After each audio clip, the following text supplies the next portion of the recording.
कहानी को पूरा समझने के लिए कहानी के पिछले सभी भागों को ज़रूर देखें। उसका लिंक मैं आपको डिस्क्रिप्शन बॉक्स में दे दूँगी और साथ में कमेंट बॉक्स में पिन भी कर दूँगी, तो आप वहां से भी जाकर देख सकते हैं। अंगद यही चाहता था। उसने शिवम को घूर कर देखा ताकि उसे लगे कि इसका दिल नहीं है। फिर शिवम के जाते ही उसने झनक को फ़ोन किया। झनक अपने स्टाफ के काम समझा रही थी। सोनल उसके कमरे में बैठी काम कर रही थी। तभी टेबल पर पड़ा झनक का फ़ोन बजने लगा। सोनल ने फ़ोन उठाकर देखा, उस पर नाम लिखा था अंगद जी। सोनल नाम देखकर मुस्कुराई और फ़ोन लेकर झनक के पास आई और बोली, मैडम आपका फ़ोन बज रहा है, कहकर उसने फ़ोन झनक को पकड़ा दिया। झनक काम के वक्त फ़ोन नहीं उठाती थी, तो अब भी उसने फ़ोन ना उठाने की सोची। उसे लगा कि जिसका भी होगा वो दोबारा कर लेगा और सबको समझाने में लगी रही। सोनल उसे देख रही थी। अंगद ने पूरी बेल बंद होने तक झनक की फ़ोन उठाने की वेट की, पर जब उसने उठाया नहीं तो इसके मन में कई ख्याल आने लगे। उसे लगा कि कहीं वो नाराज़ ना हो गई हो, मैंने एकदम से उसे फ़ोन करना बंद कर दिया, या उसे अब मेरी परवाह ही ना हो। कहीं सौर्य ने उसे वापस अपने प्यार में तो नहीं फंसा लिया और कह दिया हो कि मेरा फ़ोन मत उठाना। वो ऐसे ही कुछ कुछ सोच रहा था कि झनक का फ़ोन आ गया। उसने उठाया।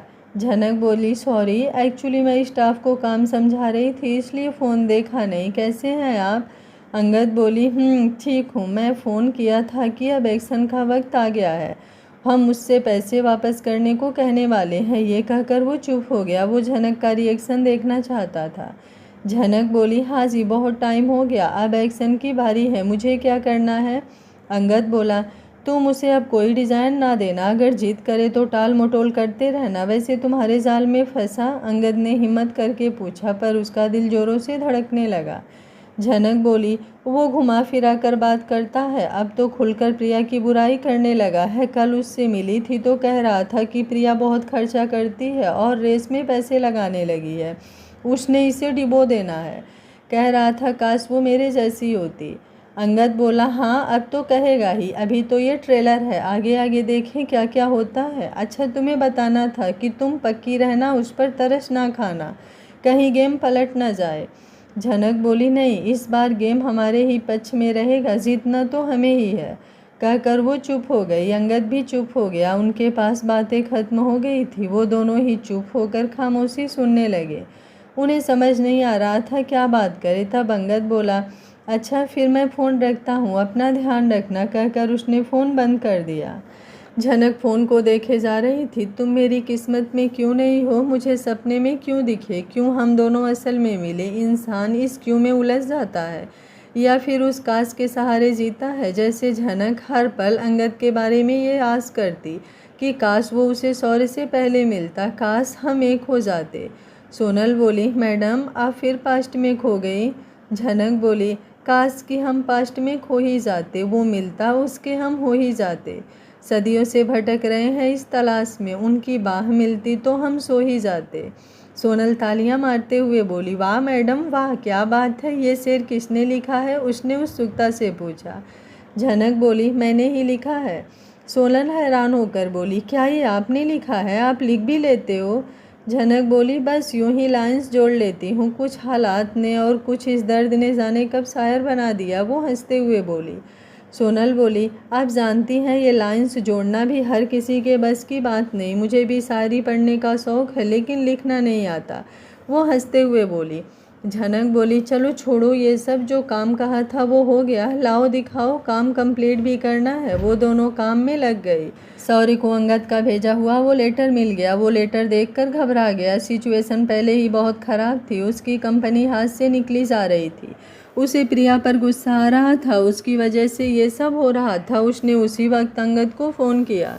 सौर्य बोला, अंगद सर आपने ये क्या किया, आपने ये लेटर क्यों भेजा? आप मुझे कुछ समय तो दीजिए, मैं सब ठीक कर दूंगा, प्लीज़ एक मौका तो दीजिए। आपने मुझ पर भरोसा करके मुझे पैसे दिए थे, एक बार और भरोसा कर लो।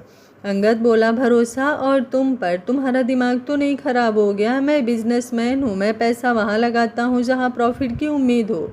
मुझे तुम पर यह भरोसा नहीं था कि तुम कर पाओगे, फिर भी हेल्प की। अब मुझे अपने बारे में सोचना है। तुम मेरे पैसे लौटा देना, नहीं तो तुम्हारे शेयर अपने आप मेरे हो जाएंगे।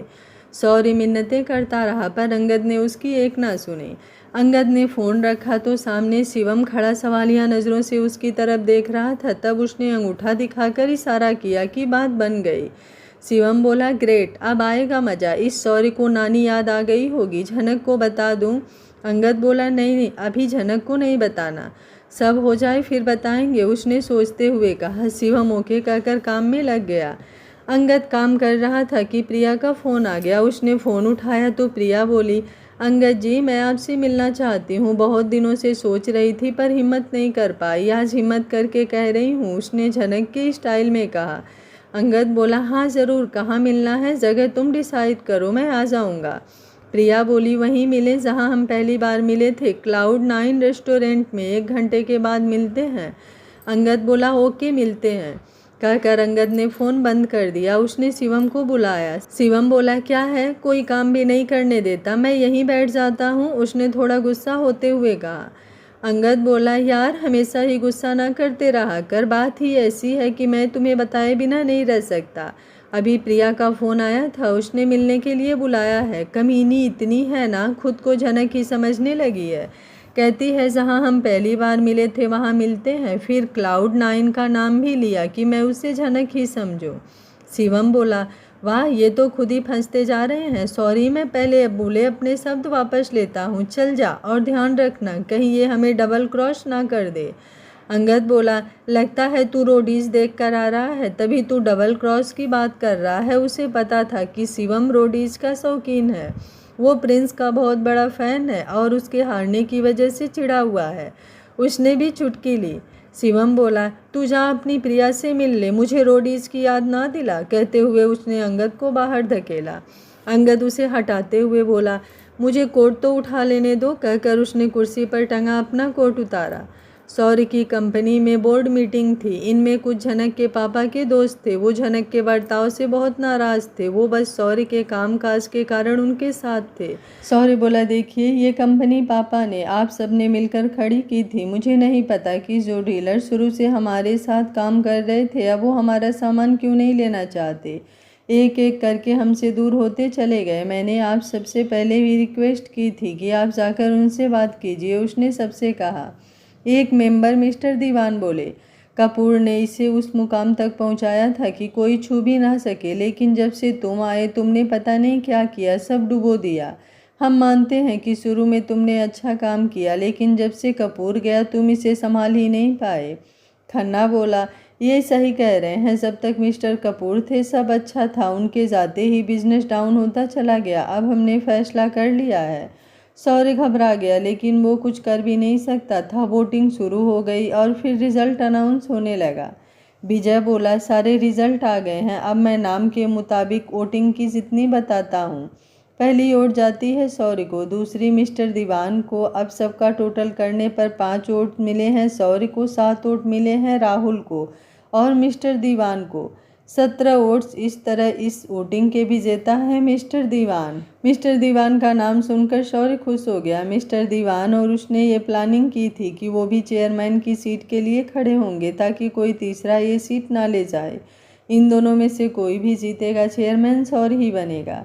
सभी मिस्टर दीवान को बधाई दे रहे थे। शौर्य भी बधाई देते हुए बोला, थैंक यू मिस्टर दीवान, आपने मेरे लिए बहुत कुछ किया है, मैं आपको वाइस चेयरमैन बनाता हूँ। मिस्टर दीवान बोले, कमाल है सौर्य। सॉरी मिस्टर शौर्य, तुम पागल हो गए हो क्या, या मैं पागल हूँ जो चेयरमैन की सीट तुम्हें देकर खुद वाइस चेयरमैन की सीट लूँगा। मैं डिज़र्व करता हूँ, इन्होंने मुझे चुना है, उन पर सबसे ज़्यादा शेयर भी मेरे पास है, तो आज से ये कंपनी मेरी। सौर्य हैरान रह गया, उसे दीवान से ऐसी उम्मीद नहीं थी। प्रिया बैठी सब कुछ देख रही थी। उसे पता था कि सौर्य डूब गया है, पर ये नहीं पता था कि ये कंपनी भी इसके हाथ से चली जाएगी। पर उसे कोई फ़र्क नहीं पड़ रहा था, क्योंकि उसने तो पहले ही अंगद के पास जाने का फैसला कर लिया था। उसने सोच लिया था कि अगर उसे अंगद की रखैल भी बनना पड़े तो वो बनेगी। अंगद इस सौर्य से तो कितना ही अमीर है, सोचकर वो मन ही मन खुश हो रही थी। उसने घड़ी देखी और चुपचाप वहाँ से निकल गई। अंगद रेस्टोरेंट पहुँचा तो वहाँ प्रिया पहले ही आई हुई थी। अंगद के आते ही वो उससे लिपट कर रोने लगी। वो बोली, अंगद जी, मुझे उस सौर्य से बचा लो, उसने मेरा जीना मुश्किल कर दिया है। वो मुझे नौकरों के सामने जलील करता है, मेरी वैल्यू नौकरों से भी कम है। वो रोते हुए बोली। अंगद ने उसे हौसला दिया। मैं तुम्हें कब से कह रहा हूँ कि उसे छोड़ दो और मेरे पास आ जाओ, तुम ही नहीं मानी। प्रिया सच में शौर्य से परेशान हो गई थी। वो पैसों के लिए उसके साथ थी, पर अब वो कंगाल हो गया था, इसलिए अब वो अंगद के पास आ गई। प्रिया बोली, ठीक है, मैं आपके साथ चलती हूँ। अंगद बोला, ऐसे नहीं, तुम लोग शादीशुदा हो, अगर तुम मेरे साथ आओगी तो सब लोग मुझे गालियाँ निकालेंगे और शौर्य भी अब तक आकर तुम्हें तंग करेगा, उसने समझाया। प्रिया बोली, ठीक है, मैं वापस जाते ही तलाक की बात करती हूँ, उसने तय कर लिया था। अंगद बोला, तुम उस पर तरस मत खाना, जो तुम्हारा है सब उससे वापस लेना, उसके बिना कुछ नहीं होगा, वो तुम्हें तंग कैसे कर सकता है, उसने तुम्हारा जीना मुश्किल किया हुआ है, तुम उसका जीना मुश्किल कर दो। प्रिया बोली, हाँ मैं ऐसा ही करूँगी। फिर दोनों ने खाना खाया और फिर अपने अपने घर आ गए। अंगद अभी घर पहुंचा ही था कि उसका फ़ोन बजने लगा। उसने देखा कि दीवान का फ़ोन है। वो बोला, हेलो अंकल जी, क्या बात है, क्या रिपोर्ट है। दीवान बोला, वही हुआ जो तुम चाहते थे, मैं वोटिंग में जीत गया। मैंने सबको बता दिया कि कोई है जो हमारे शेयरों के अच्छे दाम देगा, तो और लोग भी मान गए। तुम कहाँ मिलोगे, हम कहीं बैठ कर बात करते हैं। अंगद बोला, ऐसा कीजिए, आप मेरी कंपनी में आ जाइए और उन लोगों को भी लेते आइए, वहीं बैठकर बातें करते हैं। कहकर उसने फ़ोन बंद कर दिया और शिवम के लिए बेल बजाई। शिवम उसके पास आया। शिवम बोला, तू उससे मिल भी आया, क्या बात हुई। अंगद बोला, होना क्या था, कह रही थी कि उसे शौर्य ने तंग कर रखा है और मैं उसे अपना लूँ, तो मैंने भी कह दिया कि तुम उसे तलाक दे दो, मैं तुम्हें अपना लूँगा। वो मान गई है। अब वो तलाक लेगी तो झनक बनकर ही लेगी, इससे वो तलाक झनक को शौर्य से मिल जाएगा। यह तो एक काम किया, दूसरा काम भी हमारा सफल हो गया। दीवान अपने आदमियों के साथ आ रहा है, तुम झनक को बुला लो, आज उनकी बर्बादी की नींव रख देंगे, फिर जल्दी ही दोनों खत्म, झनक का बदला भी पूरा हो जाएगा। शिवम बोला, ये तो बहुत बढ़िया हुआ, अब सब ठीक होगा। मीटिंग कितने बजे है, मैं झनक को फ़ोन कर देता हूँ। अंगद ने उसे टाइम बता दिया। फिर उसने झनक को फ़ोन मिलाया। शिवम बोला, हेलो झनक, कैसी हो, सुनो आज तुम्हारे बदले का पहला फेस है, कंपनी में आ जाना। झनक बोली, मुझे कुछ तो बताओ, क्या हुआ।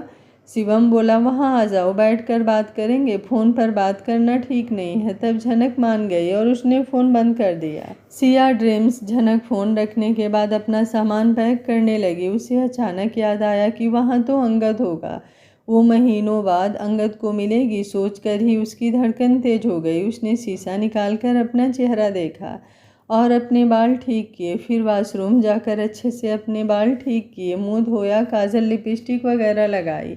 जब वो वापस अपनी सीट पर आई तो सोनल कमरे में थी। उसने छेड़ते हुए कहा, क्या बात है मैडम, आज किसको मारने का इरादा है, सुंदर तो आप हो ही, आज तो कयामत लग रहे हो, उसने आंख मारते हुए कहा।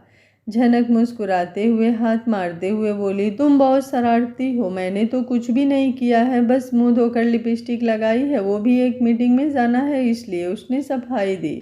सोनल बोली, पर कुछ तो है जो मैं मिस कर रही हूँ, आपकी आंखों में एक अलग सी चमक है और होठों पर एक हल्की सी स्माइल है जो छुपी होने के बाद भी नजर आ रही है।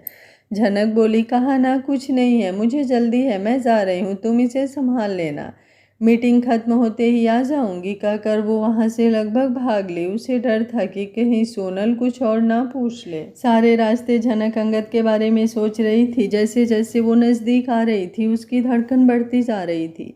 वो कितनी ही बातें सोच रही थी कि जब वो अंगद से मिलेगी तो वो ये कहेगी, नहीं वो कहेगी, वो अपनी नाराज़गी दिखाएगी और उससे बात ही नहीं करेगी। वो कभी ये सोचती, कभी वो सोचती, ऐसे ही सोचते सोचते वो कंपनी पहुंच गई।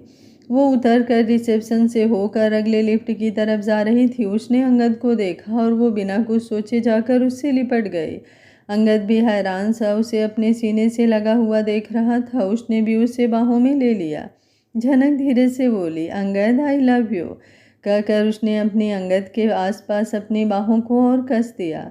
उसकी बात सुनकर एक बार तो अंगद सुन्न ही हो गया। फिर वो बोला, मैं भी तुम्हें बहुत प्यार करता हूँ, लेकिन लोग देख रहे हैं, चलो अंदर चलते हैं। अंगद ने उसे चलने को कहा पर उसने सुना ही नहीं, तो वो दोबारा बोला, चलो अंदर चलते हैं झनक, झनक। वो झनक को पुकार रहा था। झनक आंखें बंद किए हुए थी। उसने धीरे से आंखें खोली तो वो हैरान रह गई। वो तो अभी तक कार में ही बैठी थी और कार पार्किंग में थी। उसने आसपास देखा और खुद से कहा, उसने फिर से कोई सपना देखा, ये सपना भी एक ना एक दिन सच होगा सोचकर वो कार से निकली और अंगद के ऑफिस की तरफ चल दी। उसका दिल, उसकी नज़रें अंगद को ढूंढ रही थी। तभी उसे शिवम मिल गया। वो बाहर उसी का वेट कर रहा था। वो उसके साथ ऑफिस में गई। अंदर आते ही उसकी धड़कन और तेज हो गई। उसे समझ नहीं आ रहा था कि वो अंगद का सामना कैसे करेगी, लेकिन जब वो अंदर आई तो वो ऑफिस में नहीं था। वो और बेचैन हो गई। शिवम जब से मिला था कुछ न कुछ बोले जा रहा था, पर झनक का ध्यान ही नहीं था। शिवम बोला, तुम्हें पता है आज अंगद प्रिया से मिलने गया था। वो इसके पीछे ही पड़ गई। खुद को झनक ही समझने लग गई है। कहती है तुमने कहा था कि मेरे साथ शादी करोगे, अब मैं आ गई हूँ तो अब शादी करो। लेकिन अपना अंगद उससे भी तेज है। उसने कह दिया पहले सौर्य को तलाक दो। अब वो तलाक देगी तो झनक के नाम से। ऐसे में तुम्हारा सौर्य से तलाक हो जाएगा, है ना? एक पंथ दो काज। झनक बोली, क्या सच्ची? अंगद बोला, हाँ, आज तुम्हारा भी इम्तिहान है। मैं दीवान अंकल और उनके साथियों को यहाँ बुलाया है। तुम वही मीटिंग में होंगे और तुम असली रूप में आकर उन्हें अपनी पहचान बताना। आज दुनिया को पता लग जाएगा कि असली झनक तुम हो। अंगद अंदर आ गया था। वो उसे समझा रहा था पर उसकी तरफ देख नहीं रहा था। उसे पता था कि झनक उसी की तरफ देख रही है और अगर वो उसे देखेगा तो उनकी आंखें आपस में मिल जाएंगी और वो उनका सामना नहीं कर सकता था। झनक बिना पलक झपकाए ही उसे देखे जा रही थी। आज इतने दिनों बाद जो उसे देखा था उसे वो कमज़ोर लगा, पर उससे उसके हैंडसमनेस पर कोई फर्क नहीं पड़ रहा था। उसके माथे पर आए बाल आज भी पहले जैसे ही लहरा रहे थे। उसका दिल कर रहा था कि वो उसके बालों को पीछे करे, उसकी बाहों में समा जाए। अंगद ने महसूस किया कि झनक कुछ बोल नहीं रही। वो बोला, तुम समझ गई ना झनक? झनक झनक अपने ख्यालों से बाहर निकली और एकदम से बोली, जी क्या कहा आपने? शिवम और अंगद उसे देखने लगे। अंगद बोला, मैं समझा रहा था कि अभी मीटिंग में सब तुम्हारे पापा के दोस्त होंगे। उन्हें तुम अपनी सच्चाई बताओगी, फिर वो तुम्हारे साथ हो जाएंगे और सौर्य से बदला लेना और आसान हो जाएगा। समझ गई ना?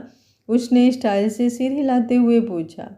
झनक ने बिना कुछ कहे उसे एकटक देखते हुए सिर हिला दिया। अंगद मुस्कुरा दिया। उसकी स्माइल देखकर झनक की आह निकल गई।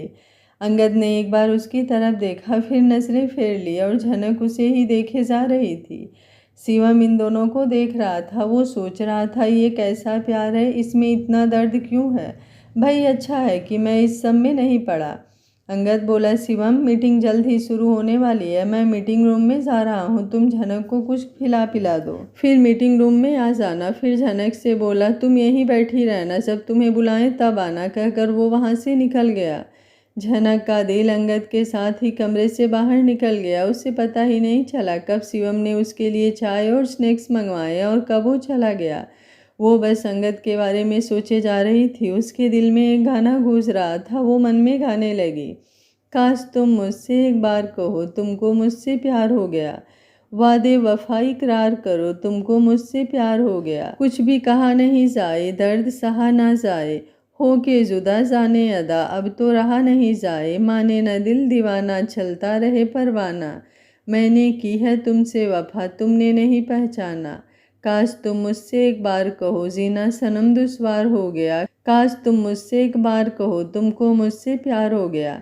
ये गुनगुनाते हुए उसकी आंखें नम हो गई। वो खुद को हौसला देती हुई बोली, झनक ना रो, वो कभी तेरा था ही नहीं, उसके लिए क्या रोना? रो तब अगर उसने तुम्हें धोखा दिया हो, उसने कभी तुम्हें चाहा ही नहीं तो उससे कैसी नाराज़गी। Meeting room. अंगद बोला, हेलो अंकल जी, आप सबका स्वागत है। आप लोगों को पता ही होगा कि आपको यहाँ क्यों बुलाया हूँ। मैं जानता हूँ आप सब मिस्टर कपूर के वफादार दोस्त हैं। मैं आपको किसी से मिलाना चाहता हूँ, पर उससे पहले मैं आपको उसकी कहानी सुना दूँ। आप लोग मिस्टर कपूर की बेटी झनक के बारे में तो जानते ही होंगे। एक बोला, हाँ जानते हैं, वो पहले तो बहुत अच्छी थी, पर मिस्टर कपूर के बाद वो बिल्कुल बदल गई। किसी की रिस्पेक्ट नहीं करती, किसी को इंसान ही नहीं समझती। दूसरा बोला, हाँ वो बहुत ही घमंडी और पत्थर दिल लड़की है। अंगद बोला, आप सब मानते हैं ना कि वो मिस्टर कपूर के होते अच्छी और आज्ञाकारी थी और उनके बात से बिगड़ गई। सभी उसकी बात से सहमत थे। मिस्टर दीवान बोले, हाँ यही सच है। वो कहते हैं ना, खरबूजे को देखकर खरबूजा रंग बदलता है, ऐसे ही वो सौरी के साथ रहकर बदल गई। अगर कपूर होता तो वो ऐसी ना होती। उन्होंने अंगद की बात पर सहमति जताई। अंगद बोला, तो अगर मैं ये कहूँ कि वो जो अब शौर्य के साथ है वो मिस्टर कपूर की बेटी झनक नहीं है तो? उसकी बात सुनकर सब हैरान हो गए। मिस्टर दीवान बोले, क्या? एक बोला, ऐसा कैसे हो सकता है? दूसरा बोला, तो वो कौन है? मीटिंग रूम उनकी आपसी बातों से गूंज उठा। अंगद बोला, प्लीज़ आप सब शांत हो जाइए, आप मेरी बात ध्यान से सुनिए। आप जब मिस्टर कपूर को जानते हैं तो आप झनक को भी जानते होंगे। उसकी एक फ्रेंड थी प्रिया, जिसके साथ मिलकर झनक ने फैशन का बिजनेस शुरू किया था। शादी की पहली सालगिरह पर शौर्य उसे सिंगापुर ले गया और वहाँ उसकी बुरी हालत करके उसे मरने के लिए छोड़ दिया। 1 मिनट, मैं उसे बुलाता हूँ, वो अपनी कहानी आपको खुद ही सुनाएगी, कहकर अंगद ने झनक को आवाज़ लगाई। झनक सिया के रूप में अंदर आई। सभी उसे देखकर खुसुर फुसुर करने लगे। फिर एक बोला, ये क्या मजाक है? ये कौन है? ये किसी एंगल से झनक नहीं लग रही। बाकी भी सब बोलने लगे। तब झनक ने सबके सामने ही पानी से मुंह धोया और उसे टॉवेल से साफ किया। सारा मेकअप उतर गया और अब वो अपने असली रूप यानी झनक के रूप में आ गई। सभी हैरान हो गए। अगर ये झनक है तो जिससे वो अभी कुछ देर पहले बोर्ड मीटिंग में मिले वो कौन है? झनक उन सबको देखकर भावुक हो गई। वो बोली, अंकल, आप सब मेरे पापा के दोस्त हैं। मैं आप लोगों को बताना चाहती हूँ कि मैं असली झनक हूँ। वो जो शौर्य के साथ है वो मेरी बेस्ट फ्रेंड प्रिया है। पापा के मरने के बाद इन दोनों ने ही मुझे संभाला। मैं इन दोनों पर बहुत भरोसा करती थी, इसलिए उनकी हर बात मानती थी। उन्होंने मेरा सब कुछ अपने नाम करवा लिया, या कहिए कि मुझसे छीन लिया। फिर शौर्य मुझे सिंगापुर ले गया। वहाँ उसने मुझे कुछ खिलाकर मेरी किडनी निकाल कर प्रिया को लगा दी। फिर वो मुझे वहीं मरने के लिए छोड़कर खुद प्रिया को झनक बनाकर यहाँ ले आया। ये तो मेरी किस्मत अच्छी थी जो मुझे अंगद जी मिल गए। वो मुझे बचाकर यहाँ ले आए। बताते हुए झनक रो पड़ी। अंगद उसे चुप कराने के लिए आगे बढ़ा ही था कि दीवान उसके पास आए और उसे हौसला देने लगे। उन्हें शौर्य पर बहुत गुस्सा आ रहा था। दीवान गुस्से से बोले, क्या वो इतना कमीना है? मैं जानता हूँ कि शौर्य घटिया आदमी है, पर इतना घटिया होगा मैंने सोचा भी नहीं था। तुम घबराओ मत, हम सब तुम्हारे साथ हैं। बाकी सब भी उसका साथ देने को तैयार थे। तब अंगद बोला, थैंक यू, मुझे यही उम्मीद थी। अब उस शौर्य से बदला लेना आसान होगा। फिर उसने सबको अपने प्लानिंग बताई। सब उसकी बात मान गए। सबके जाने के बाद भी झनक का मूड ठीक नहीं हुआ था। शिवम उसे खुश करने की कोशिश कर रहा था। अंगद कुछ देर उन्हें दूर से देख रहा था। फिर वो उसके पास आया और बोला, झनक, अब तो खुश होने का टाइम आया है और तुम दुखी हो रही हो। उस शौर्य और उस प्रिया को उसकी असली जगह दिखाएंगे। झनक बोली, जी मुझे पता है आप ऐसा कर लोगे, लेकिन जिस पास्ट को मैं भूल चुकी थी, आज याद किया तो लगा जैसे मैं कुछ नहीं भूली। खुद पर रोना आ गया। कितने बुरे दिन थे वो। मुझे याद आया जब वो मुझे हॉस्पिटल से घर छोड़कर गया था। मेरे टाँके खुल गए थे, उनसे खून आ रहा था। दर्द इतना ज़्यादा था कि मैं बता भी नहीं सकती। वहाँ जो हाल था वो याद करके आज भी दिल कांप जाता है। कहते हैं पिछले जन्मों का फल इस जन्म में मिलता है। मैंने जाने क्या पाप किए होंगे जो ये सब देखना पड़ा। वो रोते हुए बोल पड़े। अंगद बोला, जितना बुरा होना था हो गया, अब सब अच्छा ही होगा। इन सब यादों को किसी कोने में दफन कर दो और नई अच्छी यादों के लिए जगह बना लो। उसकी बातों ने झनक को हौसला दिया। झनक चुप हो गई। तब शिवम बोला, अब आगे क्या करना है? अंगद बोला, प्रिया तलाक के कागज़ ले आए, उससे वो कागज़ ले लेंगे। फिर उसे चाय में गिरी मक्खी की तरह चाय से निकाल कर बाहर फेंक देंगे, तब मज़ा आएगा। झनक बोली, शिवम और अंगद जी, मैं आप दोनों का एहसान ज़िंदगी भर नहीं चुका सकती। आप मेरे लिए जो कर रहे हैं उसके बदले अगर मेरी जान भी मांग ले तो मैं देने को तैयार हूँ। वो बहुत भावुक हो गई थी। शिवम बोला, लो कर लो हेल्प। हम तुम्हारा बिजनेस, तुम्हारा घर तुम्हें लौटाने लगे हैं। बदले में हम जान ही ले लेंगे तो ये सब करने का क्या फ़ायदा? छोड़ो अंगद, सिंपल है। अपने एहसानों के बदले इसकी जान ही ले लेते हैं। पर इसमें भी एक मुश्किल है, इसकी बॉडी को कहाँ ठिकाने लगाएंगे? वो सीरियस होकर बोला। तो सबको हंसी आ गई। झनक भी हंस पड़ी। अंगद उसे देख देख कर खुश हो रहा था। शौर्य से सब कुछ छीन लिया गया था। वो वहाँ से भागकर घर आ गया। घर आते ही प्रिया उस पर टूट पड़ी।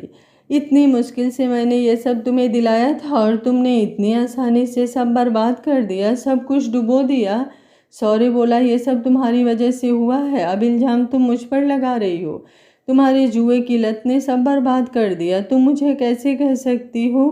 प्रिया बोली, ठीक है, मैंने किया है ना, तो मुझे तलाक दे दो, मुझे तुम्हारे साथ नहीं रहना। शौर्य बोला, तलाक पर हमारी शादी ही कब हुई जो तलाक की बात कर रही हो? प्रिया बोली, मैं झनक हूँ और उससे तुम्हारी शादी हुई थी तो तुम झनक को तलाक दो। ये सुनकर शौर्य को गुस्सा आया। झनक और तुम तो उसके पैर की धूल भी नहीं हो। वो तो मैंने ही तुम्हें प्लास्टिक सर्जरी करवा कर उसकी शक्ल दे दी।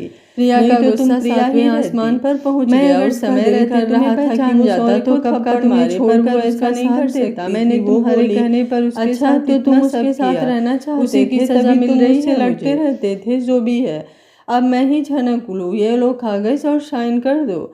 मुझे भी तुम्हारे साथ रहने की कोई ज़रूरत नहीं है। उसने तलाक के कागज़ उसकी तरफ बढ़ाते हुए कहा। शौर्य ने वो पेपर पकड़े और साइन करके प्रिया पर दे मारे और बोला, जाओ, दफ़ा हो जाओ, दोबारा अपनी शक्ल मत दिखाना। प्रिया बोली, मैं क्यों जाऊँ? तुम शायद भूल रहे हो, ये सब झनक का है, मतलब मेरा है। मैं कहीं नहीं जाऊँगी, जाओगे तुम। वो दोनों बाहें सीने से लगाकर रगड़ कर बोली। शौर्य बोला, मैं बिल्कुल नहीं भूला, पर शायद तुम भूल गई कि ये सब झनक ने मेरे नाम किया था। तो ये अब झनक का नहीं, उसके पति शौर्य का है। तुम्हारे पास बस वो फैशन बुटीक है। चाहता तो वो भी अपने नाम करा लेता, पर मेरा एहसान समझ मैंने वो तुम्हें दे दिया। अब चली जाओ, कहकर शौर्य ने उसे धक्का देकर बाहर निकाल दिया। प्रिया वहाँ से निकलते ही अंगद की कंपनी की तरफ चल गई। Raizada group of companies. Angad बोला, झनक, अब उल्टी गिनती शुरू हो चुकी है। अब तुम झनक के रूप में आ सकती हो। बस कुछ दिन की बात है। जैसा तुम्हें समझाया है वैसा ही करना। शिवम बोला, वैसा ही करेगी, ये बहुत ही इंटेलिजेंट है, बाकी हम हैं ही। वो स्टाइल से बोला। अंगद बोला, शिवम, इसकी कार बहुत ख़राब होने लगी है, तुम उसे इसकी शॉप पर छोड़ आओ और इसके लिए नई कार ला दो, कहकर उसने झनक को जाने का इशारा किया। झनक अभी और रुकना चाहती थी। वो अंगद के साथ समय बिताना चाहती थी, पर अंगद उसके साथ ऐसा ही करता था। वो अंगद को देखते हुए शिवम के साथ चल दी। उसकी नज़र अंगद पर टिकी थी, पर अंगद ने मुड़कर भी नहीं देखा। उसने फाइल में ऐसे आंखें गड़ाई मानो कितना ज़्यादा बिजी हो। झनक उसकी तरफ देखते हुए चली गई। दरवाज़ा बंद होते ही अंगद उठकर खिड़की के पास चला गया। वो दूर नीचे देखने लगा। कुछ देर बाद उसे वही जानी पहचानी झनक नजर आई। उसने देखा कि वो बेमन से शिवम के साथ जा रही थी। वो उसे देखता रहा जब तक वो कार में बैठकर शिवम के साथ चली नहीं गई। सिया ड्रीम्स। वो लोग शॉप पहुंचे तो झनक बोली, शिवम, एक काम था, अब आए हो तो देखते जाना। शिवम बोला, क्या हुआ? झनक बोली, एक बार चेक करना कि रिकॉर्ड ठीक है, मतलब हमारा काम ठीक से चल रहा है। असल में पहले भी ये काम शौर्य देखता था तो मुझे पूरा भरोसा नहीं है कि ठीक होगा। शिवम बोला, अरे इतना सब कहने की ज़रूरत नहीं है, बस हुक्म करो, क्या काम है? वो बोला तो उसे खुद पर ही हैरानी हुई कि एक वक्त वो था जब अंगद इसे लेकर आया था, तब इससे उस पर कितना गुस्सा आता था। उसे लगता था कि ये और लड़कियों की तरह पैसों के लिए इसके पीछे आई है, पर वक्त के साथ इन दोनों का रिश्ता भी बदलता चला गया। उसे समझ आ गया कि ये कितनी भोली है। अब ये इसकी हर बात मानने लगा था। दोनों अंदर आए तो सोनल उन्हें देखकर खुश हो गई। वो उनके साथ होली। उसे लगता था कि सिया शिवम को प्यार करती है, इसलिए जब भी शिवम आता था वो उसकी बहुत सेवा करती, मतलब उसके आगे पीछे घूमती, कभी पानी तो कभी चाय लेकर आती। उसकी इन हरकतों से झनक को लगा कि शायद सोनल शिवम को पसंद करती है, तो वो शिवम को सोनल के सहारे छोड़ देती थी।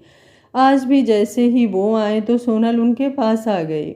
झनक ने उससे कहा, शिवम, तुम यहाँ ऑफिस में बैठ जाओ। फिर सोनल से बोली, सोनल, इन्हें शॉप के सारे रिकॉर्ड दिखाओ, और हाँ, वो जो नया सामान आया है उसका भी रिकॉर्ड दिखा देना। सोनल रिकॉर्ड ले आई और उसे दिखाने लगी। शिवम एक एक करके रिकॉर्ड देखने लगा। सोनल उसे सब बता रही थी। शिवम बोला, तुम बहुत जल्दी काम सीख गई। अभी कुछ दिन पहले आई थी और कह रही थी कि तुम्हें कुछ नहीं आता, और आज देखो सब ना सिर्फ समझती हो बल्कि समझाने भी लगी हो। गुड। वो उसकी तारीफ करते हुए बोला। सोनल प्यारा सा मुँह बनाकर बोली, ये सब मैडम की मेहरबानी है, वो समझाती ही ऐसे हैं कि इतनी जल्दी सब सीख गई। अगर वो मुझ पर भरोसा करके मुझे काम ना देती तो मैं कभी ना संभल पाती, और जाने मेरी क्या हालत होती। शिवम बोला, सिया तो सबकी हेल्प करती है, पर हर कोई तुम्हारी तरह सीख नहीं सकता। अब वहाँ इतने लोग आते हैं, तुम्हारी तरह हर कोई तो सीखता नहीं है। सोनल शर्मा गई। वो बोली, आप तो यूं ही मेरी तारीफ कर रहे हैं, असल में ये सब मैडम का ही किया हुआ है। उसने शर्माते हुए नज़रें झुकाकर कहा। शिवम उसे देखता रह गया। वो बहुत प्यारी मासूम सी लग रही थी। उसने पहले कभी इसे ऐसे नहीं देखा था, लेकिन फिर उसने खुद को संभाला और काम करने लगा।